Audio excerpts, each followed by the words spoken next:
Call to order the regular City Commission meeting for December 20th, 2022. Let the record show that all commissioners are present. First item up is our Pledge of Allegiance. I pledge allegiance to the flag of the United States of America and to the republic for which it stands, one nation, under God, indivisible, with liberty and justice for all.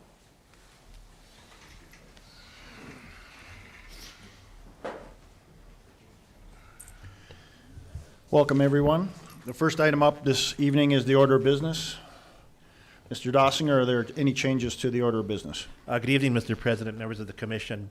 There is a change to the order of business underneath Administration and Finance. Item A, Christmas Eve observed, will be removed from the agenda this evening. Okay, thank you. Any questions on the amended order of business? If not, I'd look for a motion on the amended order of business. Move to approve. I have a motion to approve by Commissioner Soboluk. Second. Second by Commissioner Frederick. Any further discussion on the amended order of business? Not all in favor, state aye. Aye. Opposed, same sign. Motion carries. Next item up is the consent agenda. Are there any items on the consent agenda that the commissioners wish to discuss? Hearing no discussion on the consent agenda, I'd look for a motion. Mr. President, I move to approve. I have a motion to approve by Commissioner Bear, Second. second by Commissioner Frederick. Any further discussion on the consent agenda? Hearing none, we'll vote. Dr. Bear? Aye. Mr. Frederick? Aye. Mrs. Soboluk? Aye. Mr. Oderman? Aye. Chair votes aye. Motion carries. Move into Administration and Finance. First item up is Evolving Solutions Statement of Work, and this will be handled by our IT Director, Mr. Meyer. Welcome. Good evening, Commissioners. So the contract before you is simply a implementation configuration contract. It is for our storage area network device that we are implementing in 2023. It is estimated to take us about 16 hours of work with this company, billed at about $210 an hour. We basically go through the full configuration of the device, setup of notification, and then as well as the documentation and the training on the device. This has been reviewed by legal, and they did take the suggestions from our legal department and implement them into the contract as well. Any questions? Thank you, Mr. Meyer. Any questions for Mr. Meyer on this contract? Move to approve. We have a motion to approve by Commissioner Oderman, Second. second by Commissioner Soboluk. Any further discussion? Hearing none, we'll vote. Mr. Oderman? Aye. Mrs. Soboluk? Aye. Mr. Frederick? Aye. Dr. Bear? Aye. Chair votes aye. Motion carries. Thank you. Thank you. Our next item up this evening is our monthly financial report, and this will be handled by Accountant Maury. Welcome. Thank you, President Decker and Commissioners. So this financial report before you will be an update as of the end of November. So just a quick update on our treasurer's report. Not a lot of change to our net working cash, up just a little bit, but still in that 65, 66 million range.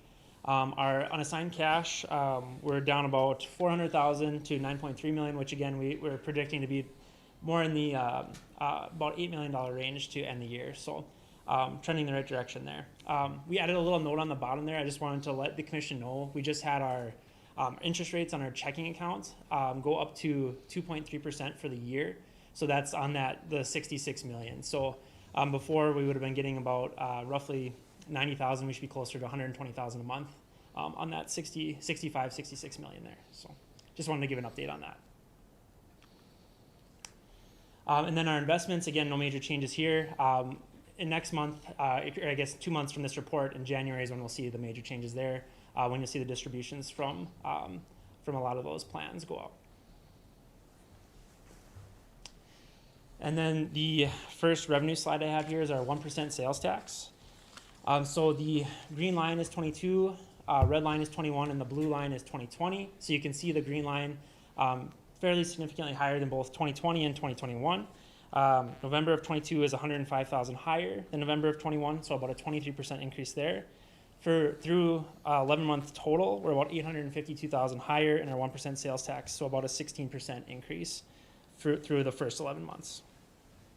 This slide here is just as a reminder to the public, just to show that we collect our sales tax in 2 separate funds. So it's exactly half of the previous slide. And then in our hospitality tax, this is one of the few revenues that we have down just a little bit in that green line in 2022, down about 4,500 compared to November of 21, so about a 6% decrease there. However, first 11 months total, we're up about 68,000, so about an 8% increase from the first 11 months of 2021. Occupancy tax, again, the green line, just a little bit down from 2021, but higher than 2020. We're down 11,000 compared to November of 21, so about a 22% decrease there. First 11 months total, however, we are 40,000 higher than the first 11 months of 2021, so about a 13% increase in our occupancy tax. Oil impacts, you can see again the trend. We're staying higher than 2020 and 2021. In November of 22, we are about 202,000 higher compared to November of 21, so about a 16% increase there. First 11 months total, we're actually 3.6, almost 3.7 million higher through 11 months compared to the first 11 months of 2021, so about a 30% increase there. For example, our 2021 total, we got 13.5 million. We're almost at 15.9 million through 11 months in 22. And then the final 2 slides here, just a quick budget update. So we'd be expected to be at 91.7% through 11 months. You can see in our general fund revenue collections, we are exactly at 91%. So right where we need to be, and we're still under budget in our general fund expenses, showing 81% expended through this point. In our utility revenue, we're at 84% collected in the chart on the left, and then in our total enterprise fund expenses on the right, we're at 77% expended right now. And we will see some increases of those because we do some of our year-end transfers and stuff to those funds. So that will come up closer to that 100% mark once we do our year-end report. So with that, I'll do my best to answer any questions, and city staff recommends approval. Are there any questions? Any questions for Mr. Maury? I see that he added some graphics to his slides, so he's trying to step his game up a little bit. Got a little... Everybody's stepping up, trying to compete with fire and police there. So got a little swoosh there in the corner. So he's got something going. But any other questions on the monthly financials? All right, thank you. Thank you. And I look for a motion to approve these. Move to approve. We have a motion to approve by Commissioner Bear, Second. second by Commissioner Oderman. Any further discussion on the monthly financial report? Hearing none, will vote. Dr. Bear? Aye. Mr. Oderman? Aye. Mr. Frederick? Aye. Mrs. Sobeluk? Aye. Chair votes aye, motion carries. Our next item up, we have a Vanguard appraisal service contract and renewal, and this will be handled by City Assessor Hirschfeld. Welcome. Thank you, Mr. President, Commissioners. Ran this by you the last meeting, and we went ahead and had Mrs. Wanko look at this. The contract didn't find anything in there that's concerning. They did adjust it just a little bit to say if we had a concern, we could bring that to a court here in North Dakota, while if they had the concern, it would remain in Iowa. So that was a little bit of a change. No change in the price. Did want to point out that without any additional cost to us, they picked up a service that was costing us $5,000 with another vendor. So, I mean, it's more than going to pay for this contract just with the added service that they've given us and no additional cost. With that, I guess I'll ask you if you've got any questions for me, but do recommend that you allow us to continue using this, as it saves us about 6,000 contacts a month. So, All right, thank you, Mr. Hirschfeld. Any questions for Mr. Hirschfeld or staff on this Vanguard contract renewal? If not, I'd look for a motion. Mr. President, move to approve. We have a motion to approve by Commissioner Frederick, Second? second by Commissioner Sobeluk. Any further discussion? Hearing no further questions or discussion, we'll vote. Mr. Frederick? Aye. Mrs. Sobeluk? Aye. Mr. Oderman? Dr. Bear? Aye. Chair votes aye, motion carries. Thank you, Joe. Judge. And next up, we have some job descriptions and our monthly HR report. This will be handled by our HR coordinator, Nominuk. Welcome. Thank you, President Decker and Commissioners. Tonight, I have a couple job descriptions for you. First off is the assessing office assistant position. This position, and then also the senior communication specialist, and then a senior communication specialist reclassification form. The assessing office assistant position was created really to support the rest of the assessing staff. This position it's a new position, will support the staff with administrative, routine clerical, and receptionist duties, organizing files, any of those type of things, meetings, agendas, presentations, things like that, just to help make that staff a little bit more productive and concentrate more on the assessing duties that they have. The requirements for this position would just be to have a minimum high school diploma or GED, 6-month clerical, administrative support, research or related type of experience. This position would be in grade 10 on our general government wage scale, and it would be non-exempt. The next position is the senior communication specialist, and this was an approved position, more of an achievable position to help those staff who have been here a while and have gone the extra mile with this training and the education. There are specific requirements for those years of experience, education, and trainings that will be required. They'll probably assume some sort of limited supervisory responsibilities and duties in the absence of the communication specialist too, or the public safety support supervisor. This position will fall in a grade 14 on the general government wage scale and is also non-exempt. And I did include the full job descriptions in the packet with the achievable form for you to review. The form is quite lengthy. It does require 3 years of experience as a communication specialist with our police department. Would require a 2-year degree or 30 semester hours of applicable type of schooling, or they could have an applicable waiver, and it lists all of those there. 36 hours of approved documented telecommunications training, completion of 8 recognized emergency management ICS related courses, completion of specialized skill track, either the fire service communication, law enforcement communication, or communications training officer. And then they will be required to complete an essay detailing community and departmental volunteer activities, career development, and other accomplishments or activities. And then, of course, it would require the supervisor's recommendation. All of that information is then passed on to the supervisor, then the lieutenant, then the captain, then the chief for approval before it comes over to HR. So with that, city staff is recommending approval for those 2 job descriptions and the reclassification form of the senior communication specialist. Commissioners, any questions, comments on the positions?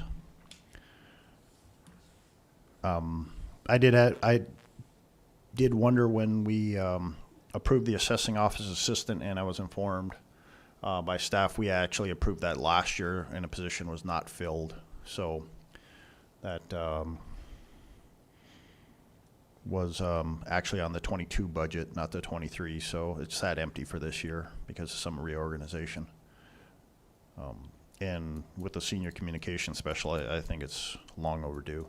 We need to make sure we're taking care of those people in the call center. So any other comments or questions? If there are none, I think we can approve all 3 of these blanket vote. So I would just like to add, with the senior communication specialist, those individuals that work in the call center in events like we had this last week, and then especially this last spring, I think they were invaluable for the community to to get people where they needed to be. So I know we utilized the call center extensively at the hospital last spring. We had a little bit better plan this time, so we didn't have to utilize them as much this last week, but they were invaluable in making sure that the community was able to continue to run, especially from an emergency management standpoint.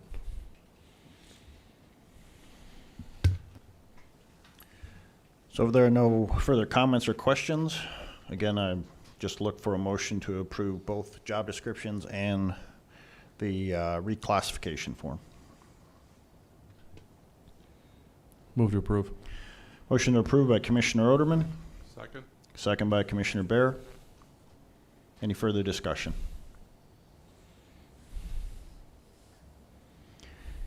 Hearing none, we'll vote. Mr. Oderman, Aye. Dr. Bear, Aye. Mr. Frederick, Aye. Mrs. Soboluk. Aye. Chair votes aye, motion carries. And now we are on to our monthly HR report. Mrs. Nominick? Thank you. So first up is the library director.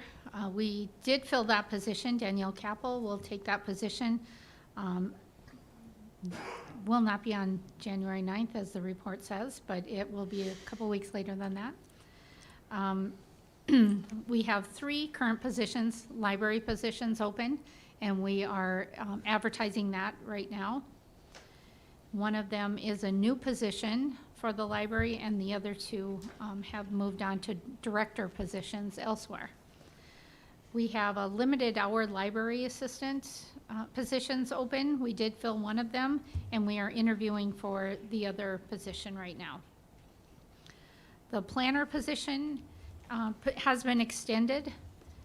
We had 2 applicants that we did initial interviews with, but we have extended the position to see if we can get a couple more applicants. The executive assistant to the engineer community development director was an internal position, and Sylvia Miller filled that role. She will start her position in December for the new year. Animal control officer position was open. We are in the interview stage for that position. We have several communication specialist positions open right now and are doing interviews for that. 4 police officer positions open. We've filled a couple internally, or I guess one of them was internal, and still doing some interviews, second interview stage on the last ones there. The police chief position is open, and that will close on January 3rd. We're getting a number of applicants there, so that's looking good. And we're communicating with our interview panels. We'll have quite an extensive interview process for this. So there will be more to come on that. The part-time firefighter or the volunteer on call, we continue to have openings for that. We did fill a couple of those recently, and they will, the last one will be starting here in December. We had 3 firefighter positions open for 2023 that were approved in the 2023 budget, and all of those positions have been filled. We have start dates for all of those people the first of the year. There was a fire captain position internally, and Jared Rohde did take that position. Solid waste laborer, we have decided at this time to not fill the laborer position and concentrate on operator positions. So we have 3 operator positions right now for solid waste, and 1 person is in the background. We have a senior sanitation operator position that was only opened internally, and Michael O'Shields did accept that position and will start on that in December. The mechanic position, we have 2 positions there. Arlen Vietz is an internal candidate, and he did move into one of the mechanic positions, so we've still got another one open. Street maintenance operator, at this point we have 6 openings, so that's not looking so good. Anybody knows anyone that would be interested in running equipment and helping department, we'd love to see your applications. Street and fleet manager, we did not fill that with our last round of openings. We are going to reopen the position, I believe. We have not done that yet. Senior street maintenance operator, that was an internal position, and Eric Bruner has taken that position, which is another reason why we have another operator position open. And then water reclamation, we had one facility operator position, water reclamation facility operator position open there. We did fill it, and then just recently lost another one of our operators at the water reclamation facility, and so we have that, just opened that up again. Any questions on any of our openings or filling positions? Thank you, Mrs. Nominick. Any questions for Mrs. Nominick on the positions? All right, thank you. Okay, thank you.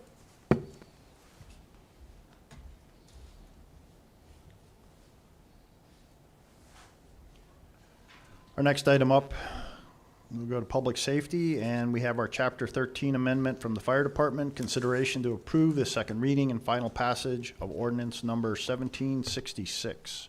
This will be handled by Assistant Fire Chief Selly. Welcome. Thank you, President and Commissioners. I guess basically we're just looking if you have any questions or comments on the amendments that we're making to Chapter 13 for the code adoption of the 2021 IFC. Are there any questions from commissioners? Any high level, like, things that you think we need to know? Everything that is pretty much the same that from the last code adoption we did.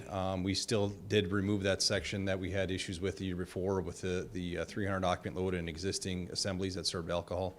That we kept the same as we did in years past, removing that section. Other than that, it's pretty much a straightforward, just changing the verbiage and getting the right code year in there instead of the 18. Thank you. Mm-hmm. Any further questions or comments? Not, I'd look for a motion on this item. Move to approve. I have a motion to approve by Commissioner Bear, Second? second by Commissioner Sobeluk. Any further discussion or questions? Hearing none, we'll vote. Dr. Bear? Mrs. Sobeluk? Aye. Mr. Frederick? Aye. Mr. Oderman? Aye. Chair votes aye, motion carries. Next up in public safety is our monthly report from the police department. And this will be presented by Interim Police Chief Ciani. Welcome. Mr. President, Commissioners. All right, for the month of November, we posted 1,940 calls for service. This is down from the 2,253 from last month. November is typically a slower month for us, especially with the snowstorm that came through early in November. That impacts some of our calls for service. Monthly comparison, November's total call volume was down from November of last year as well. However, overall year-to-date numbers remain higher at 25,255 for the year. Traffic stops were up in November. Posted 310 traffic stops, which resulted in 138 citations and 183 warnings. Of the 138 citations, 30 of those were speed-related. Traffic crashes, 90 crashes were investigated with 7 involving injury and 1 pedestrian and 19 hit and runs.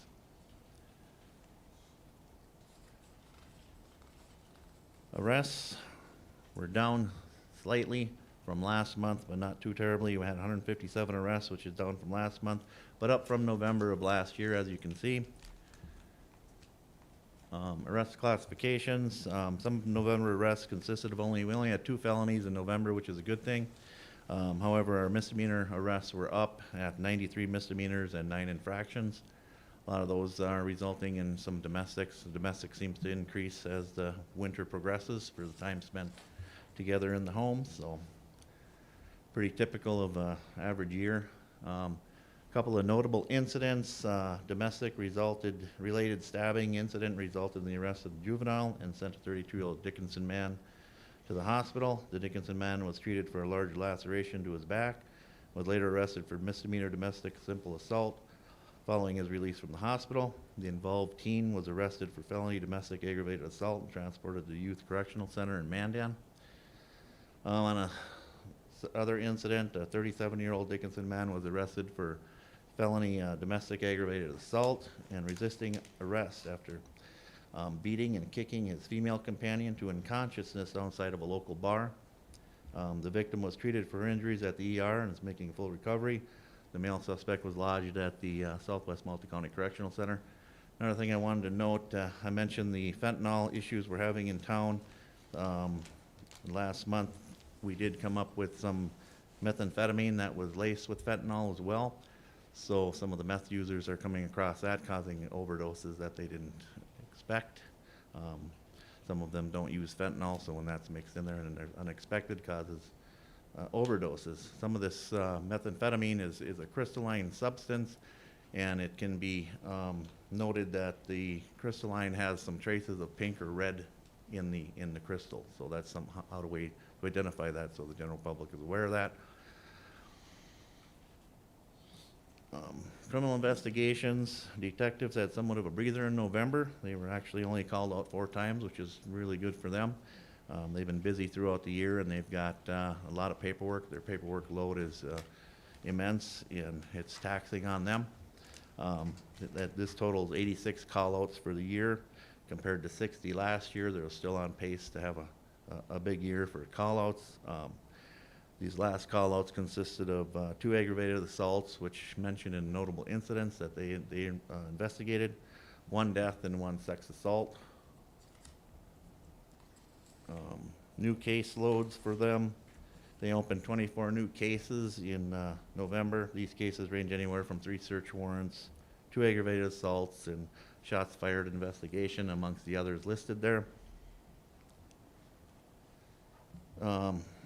CID has an active caseload of approximately 59 cases. Their year-to-date case average of nearly 70 remains comparatively high to past years. Behavioral health was down a little bit from last month, but still relatively high. We had 79 behavioral health related calls for service, 61 welfare checks, 7 suicidal subjects, amongst the others. November was kind of a mild training month for us. We have put a lot into training this year with the restructuring that we did, and it's proving to be a little bit taxing on staff to get all the training done. But it was a big year for the training, and now we're finally coming down from that, going into the slower time. We did onboard 2 new recruits, Keegan Jacobson, who was a local kid, and Tim Meyer, who was from the Beulah area. They both began the FTO program here in November. Detective Sergeant Travis Lange participated in the North Dakota Sexual Assault Policy SOP Review Panel in Bismarck. Going on to records fingerprinted 28 people, registered 11 sex offenders, and processed 36 warrants or summonses. Dispatchers, dispatch calls for service, handled 827 emergency calls for service and 4,466 non-emergency calls for service.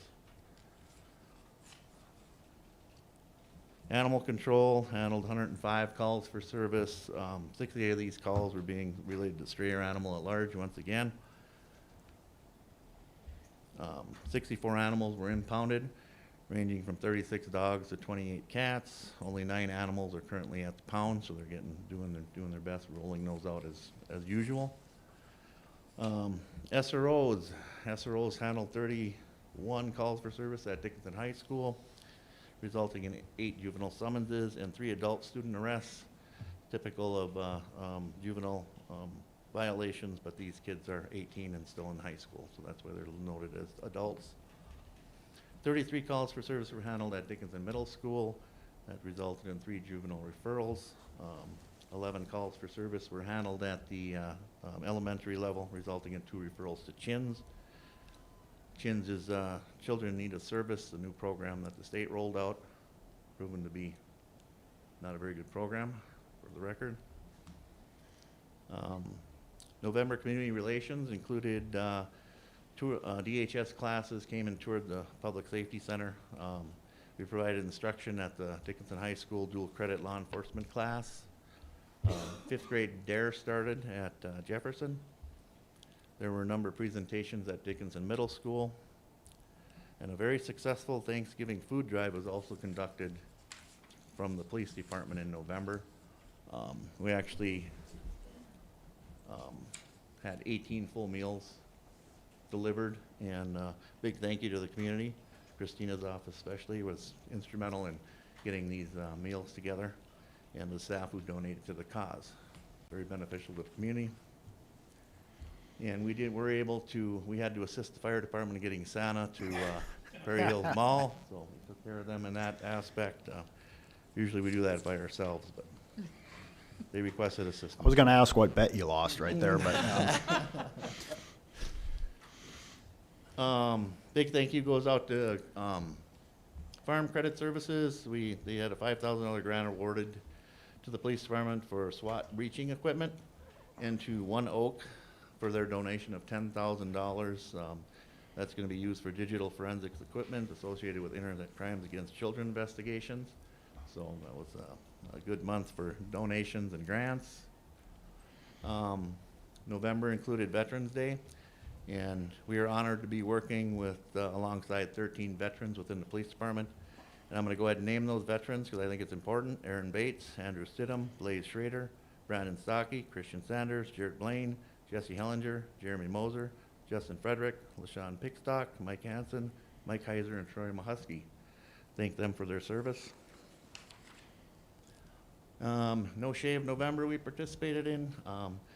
We raised $440, which was donated to an area law enforcement officer who was recently diagnosed with cancer. He was humbled and very honored to receive that money from us. So that pretty much wraps up the November monthly. Any questions?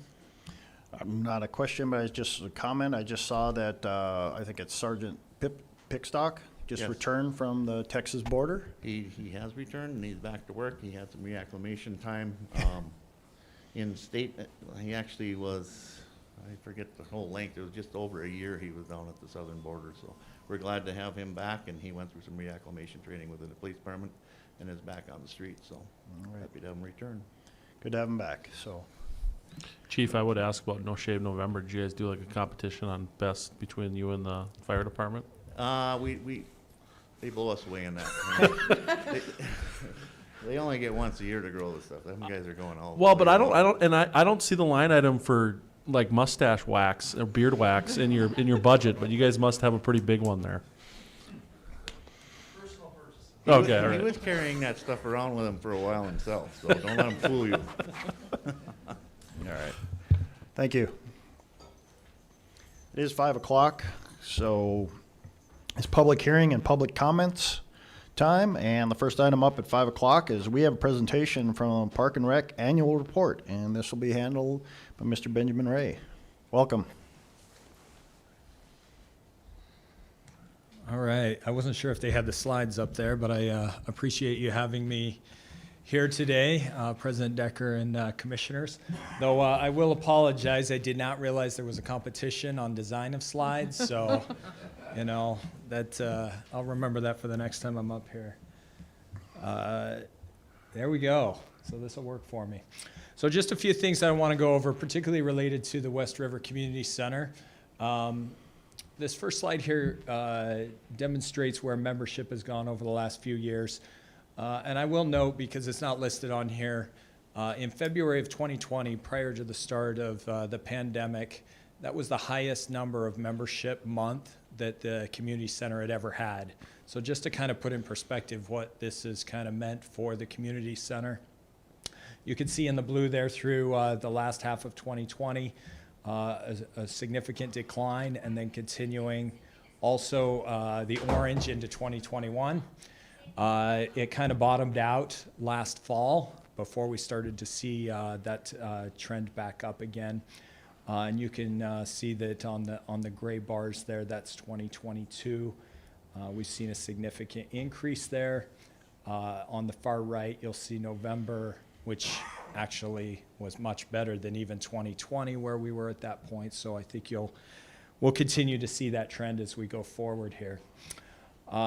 Just to kind of give you an idea of what membership means towards the total revenue at the community center, you can see here that annual memberships account for the lion's share of the membership revenue that comes in at the community center. And in fact, all memberships together account for roughly 85% of the total revenue that comes into the community center. So having a down time period of memberships really impacts the overall budget of the community center. But again, you can see here that trend upward, especially on the annual side. And so again, we hope to continue to see that. I did put down a couple of numbers just to kind of put that together. In 2020, these all combined were about 1.3 million. In 2021, that was 1.5. This year, up to date, we're at 1.63 million. So, you know, from that low in 2020 up to today, you're about 250,000 greater in that number of membership revenue.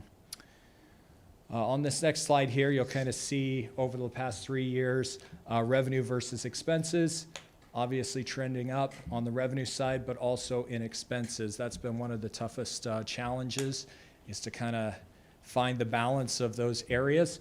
On the expense side, probably the two leading drivers on our expenses is utilities, which are up about 13% this year. That's about $43,000. And maintenance. I think we need to understand, you know, with an aging facility, a lot of parts of the building are approaching 20 years old. There's a lot more maintenance costs involved with that than maybe traditionally you would have seen in the building. So this year, even though both sides are increasing, the revenue has increased more quickly than the expenses. So the deficit versus 2020 is continuing to come down. And again, we continue to hope to see that trend in the coming years. This year, I also wanted to put in a couple of additional slides just for reference. You know, we certainly appreciate the commitment of the city and the partnership that we have with the city in getting different projects done. This is just kind of a brief list of the things that have been completed in partnership with city funding, including for 2023, some planned playground replacements, some additional irrigation upgrades at the golf course, and ballpark improvements. So you can see where we've kind of set that aside. And then finally, I think one of the things that's also very important is to demonstrate our fiscal responsibility. And sometimes our citizens don't get to see it from this side. This shows the 9 largest districts in the state of North Dakota, their parks districts, and how they're funded through property taxes. You'll notice that our millage rate is significantly lower than any of those districts across the state. And if you look to the right-hand column there, you'll note the second to the right column, kind of the value that our citizens get for their recreation dollars. So if you just take a per person amount that we're getting through tax revenue, comes out to $86.31 per person for the year. So the average person in Dickinson is paying about $7 a month out of taxes towards their recreation, which is, if you can obviously see that that's significantly lower than even the next closest. And then on the far right column, you'll notice that the percentage of our budget that comes out of taxes is really low at 34% of our budget. The rest is made through sponsorship, through donations, through user fees, and grants and other kinds of revenue. So we feel like the district is always looking to be very fiscally conservative and making good use of those funds. That's what I've got for you tonight, so I would welcome any questions that you may have for me. Thank you for the presentation. Any questions for Mr. Ray? I have one. Is there any plans in the future to possibly put a Olympic-sized swimming pool in there for competition? This is the first time that I've ever heard that request, so I think that that's not something that we've gotten a lot of call for from our community, but I can certainly add that to our list of future future items. Okay, thank you. I think there are a number of projects that Park and Recs is dealing with. Most recently, I think, is some of the upgrades to the ice facility. Their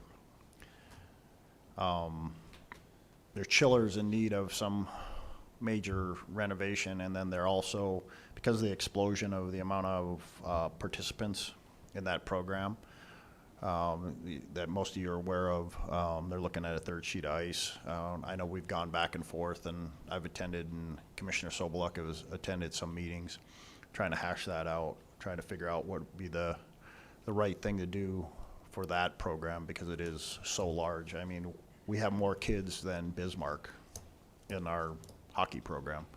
So, and then there's other needs too. The soccer program's growing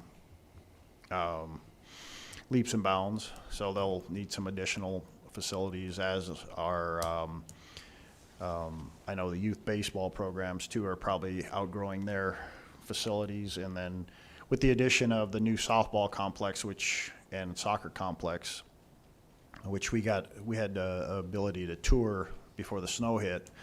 We're gonna have some, tournaments in town from that. So it's exciting times, growing programs, but growing headaches too with as Mr. Ray said, and then the aging building, and the community just has to understand that building's approaching 20 years old. And we take it for granted. I mean, it's been there, and it just seems like it was yesterday that it was built, but that was 20 years ago. 2024 will be 20 years old. Well, and I think, along with that, you've got the original part of the ice center is over 30 years old now. Right. And so all of those things are going to take resources. When we speak of the user groups and the demand for new facilities and new space as we continue to grow that, other than the softball crowd, which is very happy with the new complex, I don't think we had a single user group that said, hey, we just have plenty of space. We have everything that we need to serve the community. And so that's always the challenge, is within our limited resources, trying to determine where those priorities are and how to best stretch those dollars to meet everybody's needs. Well, I guess the reason why I brought that up was when we first moved here in the community, I thought the whole reason why the rec center was built was to put an Olympic-sized swimming pool in there for at the time, the Dolphins. And I know that that program over the years has grown, and this year, from what I understand, that team has grown considerably. But they don't have a proper sized swimming pool to swim in, and the only pool on this side of the state is Williston. That's a full-size Olympic-sized pool. And the people from the east, again, from what I'm hearing, don't like coming out west here to go to that facility. So I would think in the future, maybe a project to look into, if we could, is to get Olympic-sized pools. So like with all the other sporting events that are growing, the swim team could grow too. That's Well, why I'm just bringing that up. You're really speaking my language. You don't know me and you don't know my background, but I've spent 20 years coaching swimming at the collegiate level and all levels. So, that's near and dear to my heart. And so I love to hear somebody always talk swimming. Good. Thank you. Well, and I think in the community, there's been rumblings too. We've had some decent summers. So having that outdoor facility that we have right now is really nice, but there's always room for expansion there also. Just general swimming. Yes. Like we used to have. I mean, most of us grew up in town here with 2 outdoor swimming pools, and they're limited in usage, but they're greatly appreciated in our short time in the summer. So, but thank you again for all that. Any other comments or questions? All right. Thank you. Thank you. Next up is public comments, none on the agenda. If there's anybody in the audience that wishes to come forward and has any comments on items not on our agenda, or wishes to comment on items on our agenda, they may come forward and present those questions or comments to the City Commission. If you are watching online, you may call in at 701-456-7006, and our control center will patch you through to us. Anyone have any concerns or comments that were not on the agenda this evening? Anyone? Anyone have any comments not on the agenda? Seeing no one has come forward to present any comments on items not on our agenda, I'll close the public comment section. We will return to the regular agenda. The last item was our police report, so we'll move into Community Development Services, and this will go into engineering, and it's a rezone request from Park and Rec and Game and Fish in consideration to approve the second reading and final passage of ordinance number 1765. And this will be presented by City County Planner Josephson. Welcome. Welcome. Thank you, President Decker. Commissioner Steve Josephson. And you have before you a request for, this is the second reading for a request from the Bureau of Reclamation for rezoning of a 11.71 acre property from agricultural to public. There's been no change in the application since the first reading, and I'm here to answer any questions you may have. Thank you, Mr. Josephson. Any questions for Mr. Josephson or staff on this rezone request? Hearing no questions or comments, I'd look for a motion. I'd move to approve. I have a motion to approve by Commissioner Sobeluk, Second. second by Commissioner Oderman.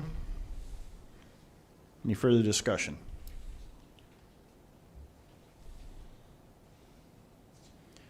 Hearing none, we'll vote. Mrs. Sobeluk, Aye.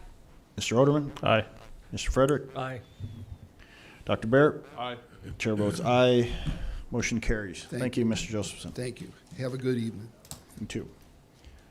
Next up, we have Public Works, and we have a multitude of contracts for sprinkler systems involving the Baylor Building, City Hall, Dickinson Public Safety Center, Public Works Building, and Public Transit. And this will be handled by Solid Waste Recycling Manager Prowse.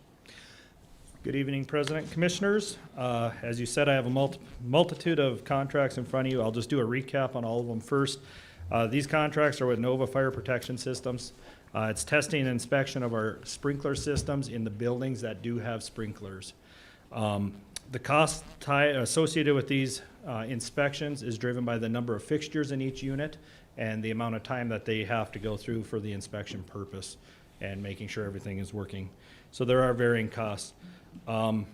We were testing at various times throughout the year with these contracts. They all have the same end date of 12/31 of 2025. They are 3-year contracts, and they will be serviced on the same month or at the same time when they come through and do all of our buildings. So the first one is the Baylor Building. That was a $20 increase to the previous contract, basically due to inflationary purposes and fuel costs that made that raise. Do you want me to run through all of these before and then just do a recap at the end, or? Commission? Yeah, that'd be great. And I actually have a question after he's done with that. Okay. The second contract is with the Dickinson City Hall. This is actually a brand-new contract in the amount of $375. It has not been tested or inspected since we've moved into this facility. Third contract will be with Dickinson Public Safety Center, $200. This was an increase of $200, or an increase of $20, again, based on inflationary costs. The fourth contract will be with The fourth contract is the Dickinson Public Works Building. This is also a new contract, the amount of $845. This contract was previously held by Ace Fire Protection Systems, who no longer is doing testing and inspection, so we tied it in with Nova. And the final one I have is the Dickinson Public Transit Elder Care Building. This will be an annual cost of $170, again, a 20% increase. All 5 of these contractors have been approved by reviewed by legal and approved. Any questions? Commissioner Oderman, you had a question? Yeah, I mean, I would just ask why we don't have like a threshold for like basically a standard set, like that our city staff would be empowered to enter into this contract up to a certain amount. Because when I was reviewing this, I mean, it seemed like a very small amount for us to be approving as the commission.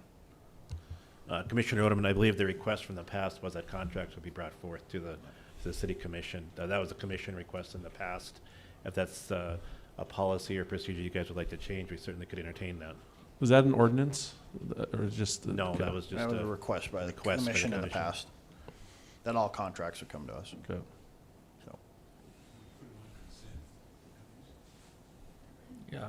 Yeah, I mean, that's a good, that would be a good compromise, yeah.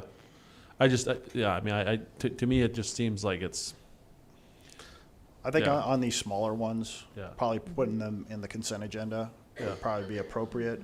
I think the concern with contracts in the past, that we just wanted the public to know all Sure. the contracts that we're entering into, so that it would be, I think generally if the public are reviewing our agenda, they probably aren't looking at the consent agenda, yeah.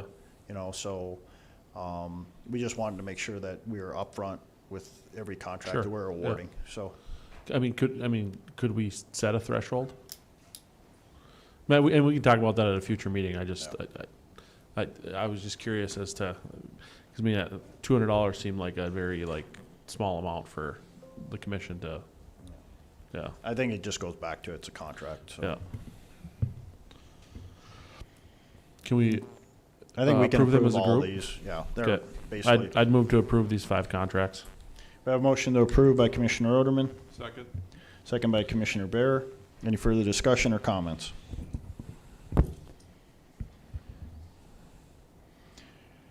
Hearing none, we'll vote. Mr. Oderman? Aye. Dr. Bear? Aye. Mr. Frederick? Aye. Mrs. Solar? Aye. Chair votes aye, motion carries. Thank you. Thank you, Mr. Paros. Next item up is commission time. Commissioners, are there any items that you wish to bring forward at this time that were not on the agenda? Nothing from the commission. I would like to bring up one item. And I had asked the individuals to be here this evening, and they had declined. We had 4 individuals, along with 4 businesses, step up during the storm, and they fed 145 truckers. And John Betloff and his family from John's Home of Comfort, they individually delivered all the meals to the truckers that were stranded in the city. And we had 4 businesses step up, the Worst Shop, Brown's Distributing, and it escapes me right now the other 2, but I'm going to recommend that in January we officially recognize the individuals and the businesses for their contributions. And then I would ask from the public, if anyone knows the individuals that were at the Walmart parking lot feeding the truckers, if they would please contact me, because they were taking meals to all the truckers in the Walmart parking lot. So it really goes to show what kind of community we have.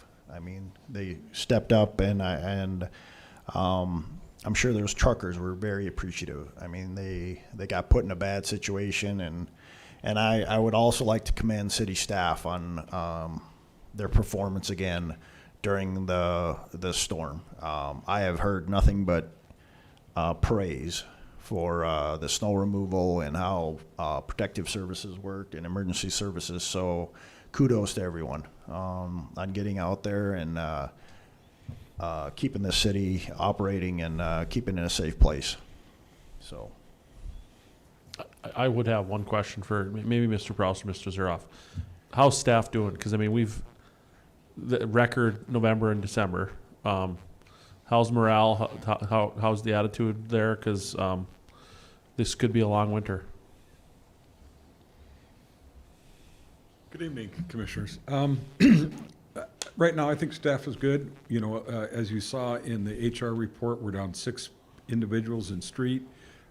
During the storm, we had all hands on deck from all divisions, plus contractors. But you can tell it's pretty early to, you know, we're starting to put a lot of hours in, especially the street staff themselves. They put a lot of hours in. I was trying to limit, you know, at least to the 12 to 16-hour shifts. A lot of them, some went beyond that. And so right now it's good, positive, but it's pretty early to be getting this much snow in this much time. So I really need to look at how we're going to do shifts and try to give some of them a break. But, you know, some of this, especially the street department now, I mean, they're all for it, plus all the divisions. You know, when a storm hits, they're ready to go. But as everything else, after 3 or 4 days, you start getting a little tired. I would say right now, the attitude's still good, but I'm worried about through the winter, you know, and more storms, especially happening now with the piles of snow we have. What's going to happen from there? Well, it's the most snow we've gotten since they started tracking it in the 1880s, so. We got a lot of snow out there, and that's going to be the key is what we're going to do with the snow, how we're going to move it, especially when we get another storm like this. Yeah, just make sure you keep us posted on if there's anything that you need. I appreciate that, and I was going to tell you too, if I had a chance, that we haven't had a chance to put all the numbers together for this last storm, but hopefully the first meeting in January, we can at least tell you what, you know, the equipment, man hours, contractors, things like that. Hopefully we'll have some of that together for you guys then. I guess just the appreciation goes a long ways with our staff. We did have one luncheon, and Administrator Dossinger came out. You know, that kind of, I guess, positive from the commission would be a great assistance and great help. Yeah, thank you. Thank you. Anything else, commissioners? All right, I look for a motion to adjourn. So moved. To adjourn. Second. We are adjourned.